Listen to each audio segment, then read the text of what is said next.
இன்றைய நோய்களில் டயபெட்டிஸ் என்ற நோய் மிகவும் பிரசித்தி வாய்ந்ததாக இருக்கிறது. தொன்று தொற்று பழமை வாய்ந்த நோய், ஆனாலும் இன்று புதிய நோய், என்றும் இருக்கப் போகக்கூடிய நோய். இந்த வகையில் நாம் டயபெட்டிஸ் என்ற அந்த நோயை நோயாக கருத வேண்டுமா, அல்லது அந்த நோய் உருவாக்கப்பட்டுக் கொண்டிருக்கிறதா? தானே உருவாகக்கூடிய நோயாக இருந்தால் அது குணமாகிவிடும்.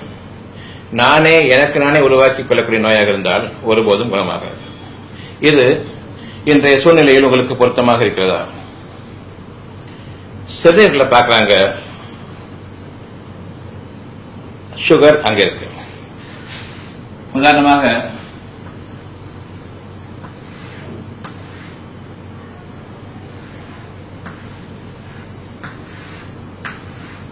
சிறுநீரகங்கள், இதுல உங்களுக்கு sugar plus plus plus plus 4 plus இருக்குது. சுகர், சிறுநீரில் உங்களுக்கு சுகர் இருக்கிறது என்று கூறுகிறார்கள். இருக்கட்டும், இதன் காரணமாக உங்களுக்கு டயபெட்டிஸ் ஆரம்பமாகிறது. அப்படியே வைத்துக் கொள்வோம். இப்ப நீங்க சிறுநீரகத்தை டெஸ்ட் பண்ணுங்க. சிறுநீரகத்தில் எந்த குறையும் இருக்குதான்னு சொல்லிட்டு பாருங்க. சோ உங்களுக்கு இந்த சிறுநீரகங்களை பற்றிய அனைத்து டெஸ்ட்களும் பண்ணி முடிச்சதுக்கு அப்புறமா சிறுநீரகங்கள் 100% நார்மல், நார்மலி ஃபங்க்ஷனிங் கிட்னிஸ். 100க்கு 100 இது நார்மலாக ஃபங்க்ஷன் ஆகக்கூடிய கிட்னி. நன்றாக ஞாபகம் வைத்துக் கொள்ளுங்கள். அந்த சிறுநீரகங்களில் எந்த பழுதும் இல்லை. சுகமாக அழகாக அதனுடைய இயற்கையில் அதற்கு என்ன வேலையோ அந்த வேலையை செய்யக்கூடிய 100% நார்மல். இது ஆங்கில மருத்துவம் கூறுகிறது. இப்பொழுது 100க்கு 100 இந்த சிறுநீரகங்கள் முறையாக இயங்கிக் கொண்டிருக்கும் பொழுது அதனுடைய வேலை என்ன? இரத்தத்தில் இருக்கக்கூடிய கழிவுகளை நீக்குவது அதனுடைய வேலையாகும்.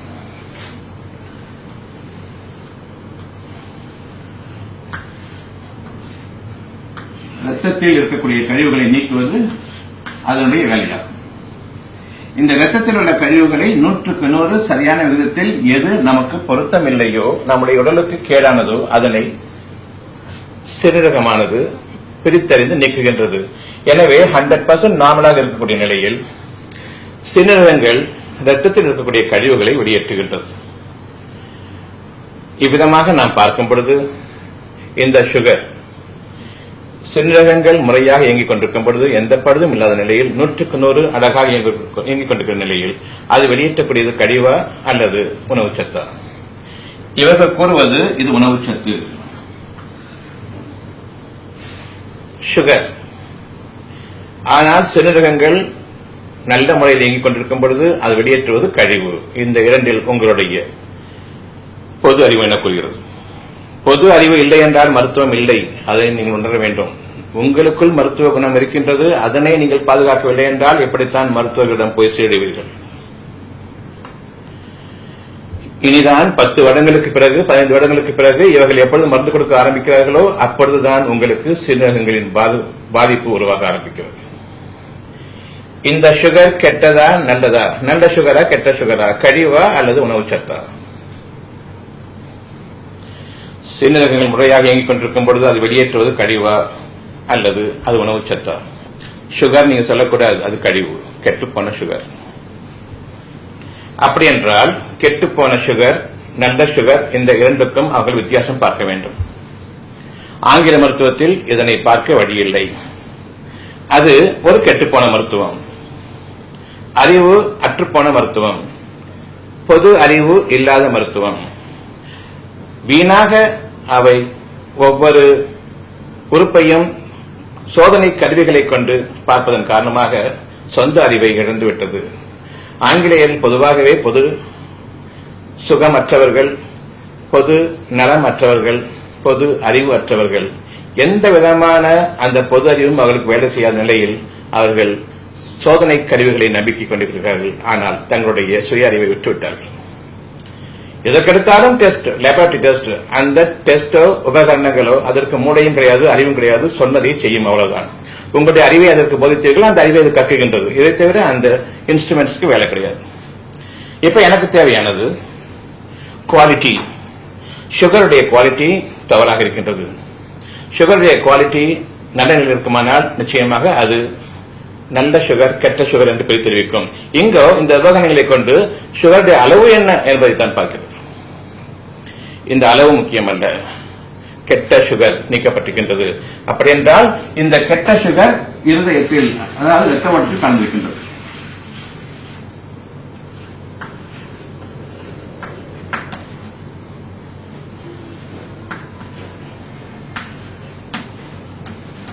கெட்ட குளுக்கோஸ் ரத்தத்தில் கலந்திருக்கின்றது. அந்த கெட்ட குளுக்கோஸ், கெட்ட சர்க்கரையானது இங்கு சிறுநீர் மூலமாக நீக்கப்பட்டுவிட்டது.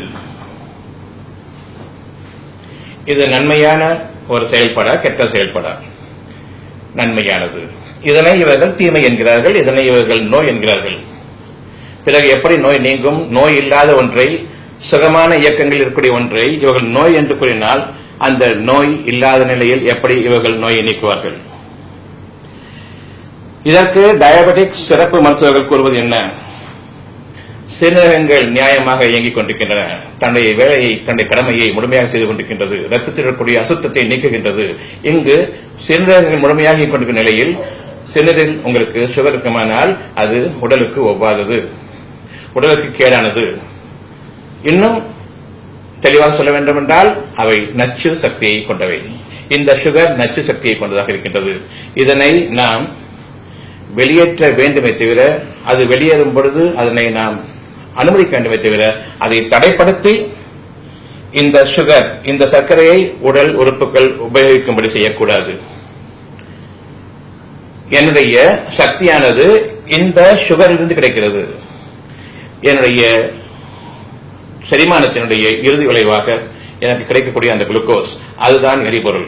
என்னுடைய இயக்க சக்திக்கு தேவையான வெப்பத்தை கொடுக்கக்கூடியது அதுதான். இந்த எரிபொருள், இந்த சக்தியானது, இந்த வெப்பமானது என்னுடைய உடல் இயக்கத்திற்கு உதவுகின்றது, என்னுடைய மூளையின் இயக்கத்திற்கு உதவுகின்றது, என்னுடைய சிந்தனையின் இயக்கத்திற்கு உதவுகின்றது. என்னுடைய நன்மையான உடல் உழைப்புக்கும் மனதின் திண்மைக்கும் இந்த சுகர் எனக்கு வழிவகுக்க வேண்டும். இவ்விதமாக என்னுடைய சுகர் அது வெப்ப சக்தியாக மாறி எனக்கு இயக்க சக்தியை கொடுக்கும் பொழுது அந்த இயக்க சக்தியானது என்னை நல்ல விதமாக வாழ வைக்கும். ஆனால் நச்சு சக்தியாக இருக்கக்கூடிய இந்த சுகர், இதனை நான் ஆன்டி டயபெட்டிக் மெடிசன்ஸ் கொடுத்து அல்லது இன்சுலின் கொடுத்து இந்த கெட்ட சுகரை, கெட்டுப்போன நச்சு சக்தி வாய்ந்த இந்த சர்க்கரையை உங்களுடைய உடல் உபயோகிக்கும்படி நான் செய்தால், ஆங்கில மருத்துவம் இதைத்தான் செய்கிறது. கெட்ட அந்த சர்க்கரையை உடலுக்குள், உறுப்புகளுக்குள், செல்லணுக்களுக்குள் செலுத்தி அதனை உபயோகப்படுத்த செய்கின்றது. இப்பொழுது எனக்கு கெட்ட சக்திகள் உருவாகின்றன. என்னுடைய இரத்தத்தில் கெட்ட சக்திகள் அதிகமாகின்றன. அந்த கெட்ட வெப்ப சக்தியானது என்னுடைய இருதயத்தை தாக்குகிறது. அந்த கெட்ட சக்தியானது இருதயத்தை நெருக்கடிக்குள்ளாக்குகிறது. கண்டிப்பாக எனக்கு பிளட் பிரஷர் என்ற நோய் உருவாக ஆரம்பிக்கின்றது. இப்பொழுதுதான் முதன்முறையாக ஆங்கில மருத்துவத்தின் காரணமாக பிளட் பிரஷர், உயர் ரத்த அழுத்தம் எனக்கு உருவாக ஆரம்பிக்கிறது. ஆங்கில மருத்துவத்தில் நீங்கள் உங்களுடைய சர்க்கரை நோய்களுக்காக செல்லும் பொழுது ஏன் பிளட் பிரஷர் அதிகமாகின்றது? கெட்ட சக்திகள் உருவாகி அந்த சக்திகள் உபயோகப்படுத்த முடியாமல் அலக்கழிக்கப்படும் பொழுது அங்கு அந்த கெட்ட சக்திகள் இருதயத்தை நெருக்கடிக்குள்ளாக்குகின்றன. எனவே அங்கு பிளட் பிரஷர் ஆரம்பமாகிறது. இந்த மருந்துகளை உபயோகிக்கும் பொழுது உங்களுடைய ஆண் உறுப்புகள், விதைப்பைகள் இருக்கின்றன. அந்த கெட்ட சக்தியானது விதைப்பையை தாக்குகின்றது. விதைப்பையை தாக்குவதன் காரணமாகவும் அந்த உறுப்புகளின் சுரப்பு நீர்கள் தாக்கப்படுவதன் காரணமாகவும் இம்பார்ட்டன்ஸ், ஆண் தன்மை இயலாமை, ஆண் உறுப்புகளிடையே இயங்கும் தன்மை குறைபடுகின்றது. இதற்கு இம்பார்ட்டன்ஸ் என்று பெயர். இம்பார்ட்டன்ஸ் என்றால் ஆண்மை தன்மை குறைவாக இருக்கின்றது.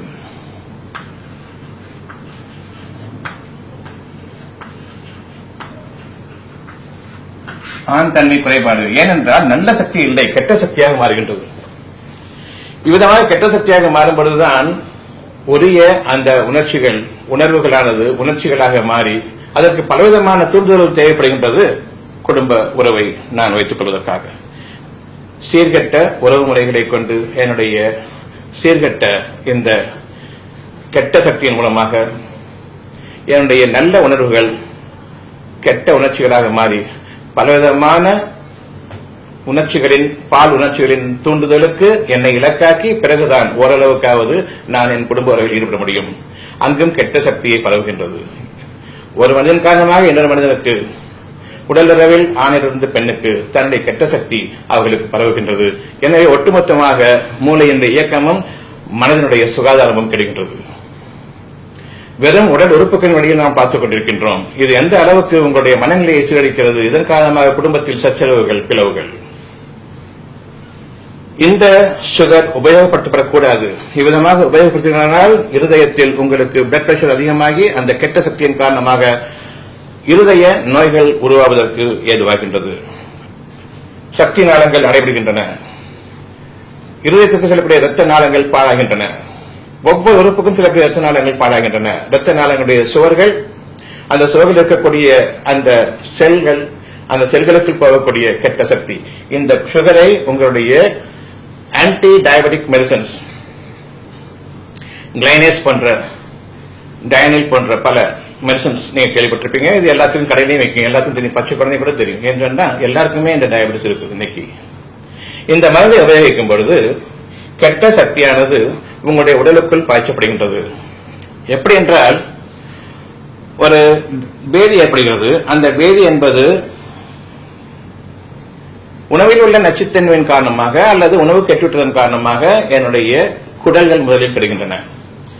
அந்த குடல்கள் கெட்டு அந்த குடல்கள் நல்ல நிலையை இயங்கிக் கொண்டிருக்கும் பொழுது எந்த அளவுக்கு அதன் சக்தியை கிடைக்கப்பட்டதோ அந்த அளவுக்கு இப்பொழுது மோசமாகின்றது. மோசமாகும் பொழுது அந்த குடலில் இருக்கக்கூடிய அவ்வளவும் வெளியே பீச்சடிக்கப்படுகின்றது அல்லது வாந்தியாக மாறுகின்றது. கெட்ட சக்தி உடலுக்குள் தங்க முடியாது. வெளியே வரக்கூடிய அந்த பேதியை தடுக்கலாமா? கெட்ட சக்தியின் காரணமாக, உணவு கெட்டுவிட்டதன் காரணமாக, அதில் உள்ள நச்சுத்தன்மையிலும் அந்த பாதிப்பின் காரணமாக குடல்கள் இயங்க மறுத்து அவற்றை வெளியேற்றும் பொழுது குடல்கள் இயங்கிக் கொண்டிருக்கின்றன. ஆனால் அந்த இயக்க சக்தியானது இதனை வெளியேற்றுவதற்கு இப்பொழுது தன்னை பயன்படுத்திக் கொள்கிறது, தன்னை தயார்படுத்திக் கொள்கின்றது. குடல் லூசாகவில்லை. குடல் உண்மையை அறிந்து இவற்றை வெளியேற்றுகின்றது. அதிகப்படியான தண்ணீரை சுரந்து அந்த கழிவுகளை வெளியேற்றுகின்றது. அந்த கழிவுகள் முழுவதும் வெளியேற்றப்படுவதன் காரணமாக இனி நீங்கள் நடுநிலைக்காகலாம். அந்த கழிவு வெளியேற்றப்பட்டதும் தானாக நின்று போகும். குடலுடைய இடுக்குகளில், அதனுடைய சுவர்களில், உட்சுவர்கள் இடுக்குகளில் அந்த கெட்ட சக்தியானது தங்கியிருக்கும் வரையில் அடிக்கடி பேதியாகிக் கொண்டிருக்கும். அதனை நாம் நிறுத்தக்கூடாது. பேதியாகும் பொழுது நிறுத்தினால் அந்த கெட்ட சக்தியானது ரத்தத்தில் கலந்து மயக்கமும் ஏற்படும், மாரடைப்பும் ஏற்படும், அவர்கள் இறந்தும் போவார்கள். எப்படி நீங்கள் ஒரு பேதியை கெட்ட சக்தியாக இருப்பதன் காரணமாக கெட்டுவிட்ட அந்த உணவின் சக்தி வெளியேற்றப்பட வேண்டுமோ அதை தடுத்து நிறுத்த முடியாது. அதே போன்றே உங்களுடைய இரத்தத்தில் கெட்ட நீராக இந்த சுகர் கலந்துவிட்ட பிறகு அவை சிறுநீர் மூலமாக நீரிழிவாக நீக்கப்படுகின்றது. கெட்ட சக்தியானது இரத்தத்திலிருந்து நீக்கப்பட்டு அது நீரிழிவாகிறது. எப்படி குடலினுள் கெட்ட உணவு இருந்தால் அதனுடைய சக்தி நீக்கப்படுவதற்கு அது பேதியாக வேண்டுமோ, இரத்தத்தில் கலந்துவிட்ட இந்த கெட்ட சக்தியானது நீரிழிவாக வெளியேற்றப்படுகின்றது. இது யூரின் சம்பந்தமான ஒரு பேதி என்று வைத்துக் கொள்ளலாம். பேதியை தடைப்படுத்துவது எப்படி தப்போ அதே போன்று நீரிழிவை தடைப்படுத்துவது தவறாகும். அது போக வேண்டும், நீங்க வேண்டும். இனி என்ன செய்ய வேண்டும்? இந்த உணவினுடைய ஜீரணத்தன்மையை நாம் பாதுகாக்க வேண்டும். ஒவ்வொரு உணவிலும் இருக்கக்கூடிய அந்த சுகர் நல்ல குளுக்கோஸாக, நல்ல சர்க்கரையாக எப்படி மாற வேண்டும் என்பதை நாம் யோசிக்க வேண்டும்.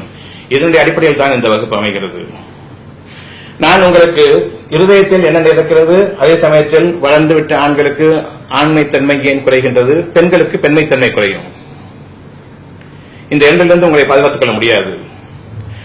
குடும்ப ஈடுபட வேண்டி நீங்கள் உங்களை கெட்ட முறையற்ற பாலுணர்ச்சியினால் தூண்டப்பட்டு பிறகுதான் உங்களால் குடும்ப ஈடுபட முடியும். இப்படிப்பட்ட நிலை யாருக்கு ஏற்படுகின்றதோ, நல்ல உணர்வாக பால் உணர்வுகள் என்பது கெட்ட பால் உணர்ச்சிகளாக மாறும் பொழுது முறையற்ற அந்த உணர்ச்சிகளுக்கு முறையற்ற ஒரு தீனி போட வேண்டும். அந்த கெட்ட உணர்ச்சிகளோடு தான் என்னுடைய தன்மையை, ஆண் தன்மையையோ அல்லது பெண் தன்மையையோ நிலைப்படுத்திக் கொண்டு பிறகு குடும்ப உறவில் ஈடுபட முடியும். இங்கு கெட்ட தன்மை ஒருவருக்கு மாறுகின்றது, மனநிலை சீரழிகின்றது, குடும்ப உறவுகளில் விரிசல் ஏற்படுகின்றது, சந்தேகங்கள் ஏற்பட ஆரம்பிக்கின்றன. இது சாதாரணமாக எடுத்துக்கொள்ளப்படக்கூடிய ஒரு நிலை அல்ல. ஆங்கில மருத்துவம் என்ற மதிகட்ட மருத்துவத்தை விட்டும் நீங்கள் விலக வேண்டும். அதற்கு நன்மை எது, தீமை எது எதுவுமே தெரியாத ஒரு மரமண்டை மருத்துவம். ஆங்கிலேயர்களுடைய மண்டை அந்த அளவுக்கு மோசமானது. ஏன் அந்த ஆங்கிலேயர்களுடைய அறிவை கொண்டு இந்தியாவில் இவ்வளவு சிறப்பு மருத்துவங்கள் இருக்கும் பொழுது அதனை ஏன் நாம் தலையில் தாங்குகின்றோம்? யாருக்கும் தெரியாது. அது என்ன? நிச்சயமாக இறைவன் அறிவான். இதற்கென்று ஒரு நேரம் இருக்கின்றது. அந்த நேரம் இதுவாகவும் இருக்கலாம். ஆங்கில மருத்துவம் போன்ற ஒரு கெட்ட மருத்துவம், மதிகட்ட மருத்துவம், அறிவு கட்ட மருத்துவம் அந்த ஆங்கிலேயர்களால் கடைபிடிக்கப்பட வேண்டியது நமது நாட்டில் தூர வீசி எறியப்பட வேண்டும். அது வெளியேற்றப்பட வேண்டும். நாட்டை விட்டு வெளியேறு என்ற இயக்கமும் ஏற்பட வேண்டும். அந்த மருத்துவம் நமக்கு கூடாது. நாம் சுய அறிவு உள்ளவர்கள், ஆன்மீகவாதிகள். அதாவது இந்தியாவில், உலகத்தில் இந்திய துணைக்கண்டத்தில் ஆன்மீகம் அதிகம், இந்தியாவில் அதைவிட அதிகம். இவ்வளவு அழகான உணர்வுகளால் நாம் வாழக்கூடிய இந்த வாழ்க்கையிலிருந்து ஆங்கில மருத்துவத்தின் பக்கம் நாம் சென்று மதிய வந்தவர்களாக, அவர்களைப் போன்றே மடையர்களாக நாம் மாற வேண்டாம். ஆங்கில மருத்துவம் என்பது நம்முடைய தன்மைக்கு, இறைத்தன்மைக்கு உதவாது. எனவே நீங்கள் உங்களுடைய சுய அறிவின் பக்கம் திரும்புவதற்காக வேண்டி உங்களுக்கு படிப்படியாக உங்களுடைய விஷயங்களை, நீங்கள் யார், உங்களுடைய நன்மைகள் என்ன, உங்களுடைய மருத்துவ குணங்கள் என்ன, உங்களுக்கு இருக்கக்கூடிய அந்த அறியும் சக்தி எத்தகையது, நீங்கள் ஏன் சுகமாக வாழ வேண்டும், ஏன் நீங்கள் உங்களுடைய கேடுகளில் அதிகமாக கூடாது என்பதற்காக வேண்டி உங்களுடைய சுகத்தை, அமிழ்ந்து கிடக்கக்கூடிய அந்த சுகத்தை, உங்களுடைய இருதயத்தில் இருக்கக்கூடிய அந்த நன்மைகளை வெளிக்கொண்டு வருவதற்காக வேண்டி இந்த வகுப்பாகும். ஆரம்பத்திலிருந்து கூறுகின்றேன், சிறுநீரகங்களில் முதன்முறையாக சர்க்கரையை பார்க்கிறார்கள். சிறுநீரகங்கள் ஏதாவது கேடு இருக்கிறதா? இல்லை. 100% அழகாக இயங்கிக் கொண்டிருக்கின்றது. அவருடைய பரிசோதனையில் தெரிய வருகின்றது. சிறுநீரகங்கள் முழுமையாக இயங்கிக் கொண்டிருக்கும் பொழுது, 100% சிறப்பாக இயங்கிக் கொண்டிருக்கும் பொழுது அதனுடைய ஒரே வேலை இரத்தத்திலிருந்து கழிவுகளை நீக்குவது. 100% அழகாக இயங்கிக் கொண்டிருக்கிற இந்த சிறுநீரகங்களிலிருந்து வெளிப்படக்கூடிய சிறுநீரில் உங்களுக்கு சர்க்கரை இருக்குமானால் சர்க்கரை என்பது கழிவு என்பதை நீங்கள் அறிய வேண்டும். ஆனால் ஆங்கில மருத்துவம் அதை அறியாது. அப்படி ஒன்று இருக்குதான் கேட்கும். இன்னும் மடத்தனமான இந்த ஆங்கில மருத்துவம் சிரிக்கவும் செய்யலாம். நம்மை அழவைத்து அவர்கள் சிரிப்பார்கள். இதுதான் அவர்களுடைய போக்கு, அந்த மருத்துவத்தினுடைய நிலைமை. நீங்கள் இப்பொழுது அறிய வேண்டும், இந்த கெட்ட சுகர் சின்னங்கள் நன்றாக இயங்கிட்டு இருக்கும் போது எதற்காக இந்த கெட்ட சுகர் நமக்கு அது நீரிழிவாக வெளியேற்றப்பட்டுக் கொண்டிருக்கும் பொழுது அதை தடுத்து உடலுக்குள் ஒவ்வொரு உறுப்புகளுக்கும் அதனை உபயோகப்படுத்துமாறு திணிக்கப்படும் பொழுது அங்கு உடல் உறுப்புகளின் கேடுகள் நச்சுத்தன்மையின் காரணமாக உருவாகின்றன. அலர்ஜி முதன்முறையாக ஏற்படுகின்றது. Allergy is another problem. Allergy என்பது ஒவ்வாமை. ஒவ்வொரு உறுப்பிலும், சிறுநீரகங்களிலும், அதனுடைய உட்சுவர்களில், அதனுடைய செல் அணுக்களில், ஒவ்வொரு பகுதியிலும் இந்த கெட்ட சுகரானது, சர்க்கரையானது, குளுக்கோஸ் ஆனது உபயோகப்படுத்தப்பட இருக்கின்றது. இங்கு இது இவ்வளவுமாக நிறையும் பொழுது இந்த சிறுநீரகங்களில் அலர்ஜி ஏற்பட்டு வீக்கங்கள் காணப்படுகின்றன. அதன் காரணமாக சிறுநீரகங்கள் பெருசாகும், சிறுநீரகங்கள் வீக்கமடையும், அல்லது சிறுநீரகங்கள் சுருங்கி போகும். இரண்டில் ஏதாவது ஒன்று. எப்பொழுது நீங்கள் உங்களுடைய மருந்துகளை சாப்பிட ஆரம்பிக்கின்றீர்களோ ஒரு நேரம் வரும், அந்த நேரத்தில் திடீரென்று சிறுநீரகங்கள் தங்களுடைய இயக்கத்தை நிறுத்திவிடும். கிட்னி ஃபெயிலியர், சிறுநீரகங்களின் செயலிழப்பு.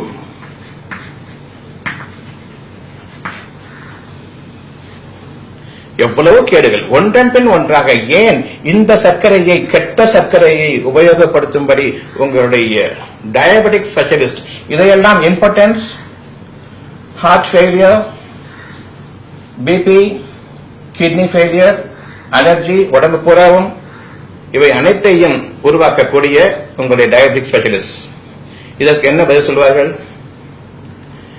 பதில் சொல்லட்டும், பார்க்கலாம். சொந்த அறிவு வேண்டும், பிறகு பதில். சுத்தமாக ஆங்கில மருத்துவத்துக்கு சொந்த அறிவு கிடையாது. அவர்களிடமிருந்து கடன் வாங்கிய மருத்துவம். இதில் என்ன பதில் சொல்ல வேண்டும்? அவன்கிட்ட கேட்கணும், போயிட்டு என்னன்னு கேட்கணும்.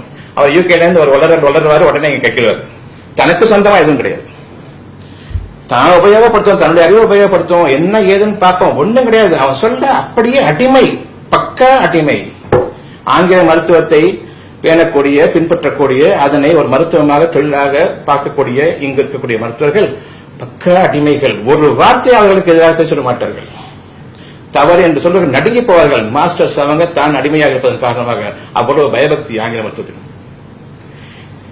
நீங்கள் உங்களுடைய சுய புத்தியை உங்களுடைய நன்மைக்காக, உங்களுக்கு ஆண் தன்மை கிடக்கூடாது என்றால், பெண் தன்மை கிடக்கூடாது என்றால், உணர்வுகளில் வாழ வேண்டும், பால் உணர்வுகளில் வாழ வேண்டும். பால் உணர்ச்சிகளில் நாம் ஆகிடக்கூடாது, கெட்ட உணர்ச்சிகளுக்கு அடிமைப்படக்கூடாது. இதன் காரணமாக குடும்ப உறவுகள் நடக்கும் பொழுது அங்கு உங்களுடைய மனதின் சீரழிவுகள், சந்தேகங்கள், முறையாக சிந்திக்க தெரியாமை, மதிய இழந்த தன்மை, அந்த உடல் உறவின் காரணமாக குடும்ப உறவே சீர்குலையும், குடும்பமே துண்டு துண்டாக ஆகிவிடும், மனநிலை சீர்படாது, எந்த ஒரு விஷயத்தையும் சீராக சிந்திக்க முடியாது. சிந்திக்கும் தன்மை குறைவதன் காரணமாக எந்த காரியத்தை தொட்டாலும் அதில் பிணக்குகளும், நம்முடைய உடல் கஷ்டங்களில் பலவிதமான சீர்குலைகள் உருவாகும் காரணமாக, பிளட் பிரஷர் காரணமாக மயக்கங்களும், மார்படிகளும், அஜீரண கோளாறுகள் இன்னும் அதிகமாவதும், அலர்ஜி போன்ற அந்த கஷ்டங்களில் நாம் நம்மை சீரழித்துக் கொண்டு மிக பெரும் கஷ்டத்துக்கும் துன்பத்துக்கும் உண்டாக்கிக் கொண்டு எங்கு பார்த்தாலும் அரிப்பு, உடலில் எப்பொழுது தோல்வி அரிப்பு ஏற்படுகின்றதோ அது சம்பந்தமான ஒரு போர்ஷன் உள்ளுக்குள் உடலில் உறுப்புகளில் உருவாகின்றன. உதாரணமாக இங்கு அரிப்பு ஏற்படுகிறது என்றால் பெருங்குடலில் அதே விளைவுகள் இருக்கின்றன. இந்த இடத்திற்கும் விரலினுடைய கையினுடைய இந்த பாகத்திற்கும் பெருங்குடலுக்கும் இடையே தொடர்பு இருக்கின்றது. எந்த அளவுக்கு அரிப்பு அதிகமாகிக் கொண்டிருக்கிறது இந்த இடத்தில், அந்த அளவுக்கு பெருங்குடலிலும் அதே அளவுக்கு கேடுகள் உருவாகிக் கொண்டிருக்கின்றன. அதனுடைய விளைவுகள் இங்கு தெரிகின்றன. தோல் என்பது சாதாரண வியாதி அல்ல. ஆள்காட்டி விரலோடு தொடர்பு கொண்டிருக்கக்கூடிய இந்த பகுதி அல்லது முழங்கையின் இந்த வெளிப்பகுதிகள் எப்பொழுது அரிப்பு ஏற்படுகின்றதோ அப்பொழுது நீங்கள் அறிய வேண்டும், பெருங்குடல் நிச்சயமாக இதை போன்ற துன்பத்திற்குள்ளாக இருக்கின்றது. இது அதிகமானால் கோலோனிக் கேன்சர், பெருங்குடல் புற்றுநோய்கள் உருவாகும்.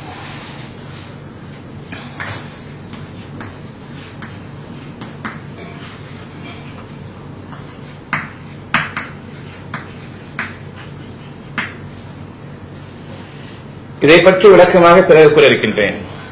ஆள்காட்டி விரலோடு சேர்ந்து முழங்கை எங்கேயானும் இந்த ஒரு அரிப்பு திட்டாக சொரிச்சல் ஏற்பட்டு அங்கு கருப்பு திட்டுகள் நிரந்தரமாக தங்குமானால், அல்லது மூக்கினுடைய வெளிப்பாகத்தில் அந்த கருப்பு திட்டுகள் தோன்றுமானால், மூக்கில் கருப்பு திட்டுகள் தோன்றுமானால் அங்கு உங்களுக்கு பெருங்குடல் அதே அளவுக்கு பாதிக்கப்பட்டிருக்கிறது என்பதை அறிய வேண்டும். என்ன விதமான தொடர்பு பிறகு நாம் அறிய இருக்கின்றோம்.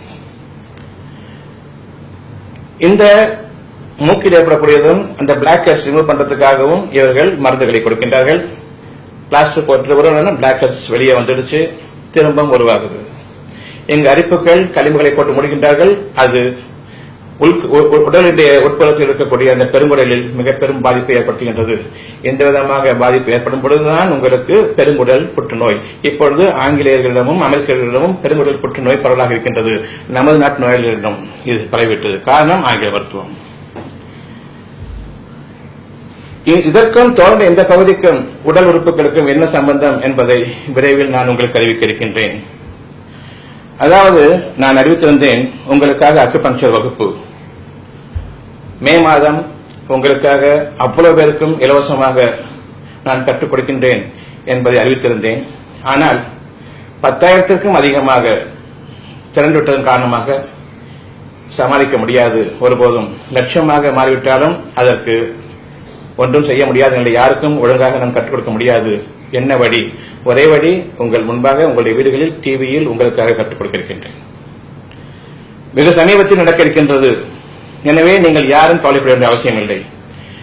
நீங்கள் உங்களுடைய தொலைபேசியின் மூலமாக தொடர்பு கொண்டு எப்பொழுது வகுப்பு என்று கேட்க வேண்டாம்.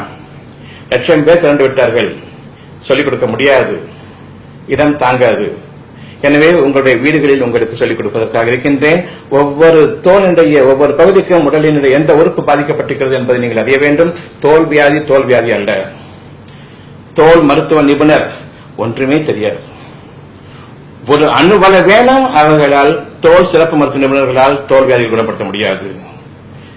ஒவ்வொரு முறையும் அந்த தோல் வியாதிக்காக நீங்கள் சுகப்படுத்திக் கொள்ள விரும்பும் பொழுது உடலுக்குள் உள்ள ஒரு உறுப்பு மிக வேகமாக பாதிப்புக்குள்ளாகின்றது. அறிந்து கொள்ளுங்கள். The most dangerous thing that you will do is when you go to a skin specialist for your skin disorders, it means your internal organs are in such bad shape and it is going to get destroyed very soon and you will end your life. உங்களுடைய உயிரை பாதுகாத்துக் கொள்ள வேண்டும் என்றால் தோல் வியாதிகள் எந்த விதமான உடல் உள்ளுறுப்புகளின் பாதிப்புகளால் ஏற்படுகிறது என்பதை உங்களுக்கு நான் வெகுவெளியில் அறிவிக்க இருக்கின்றேன். அக்குபங்க்சர் என்ற அந்த ஒரு வகுப்பில் நீங்கள் ஒவ்வொன்றையும் கற்றுக்கொள்ள இருக்கின்றீர்கள். இன்று இந்த வகுப்பு முடிவடைகின்றது. அடுத்த வாரம் பார்ப்போம்.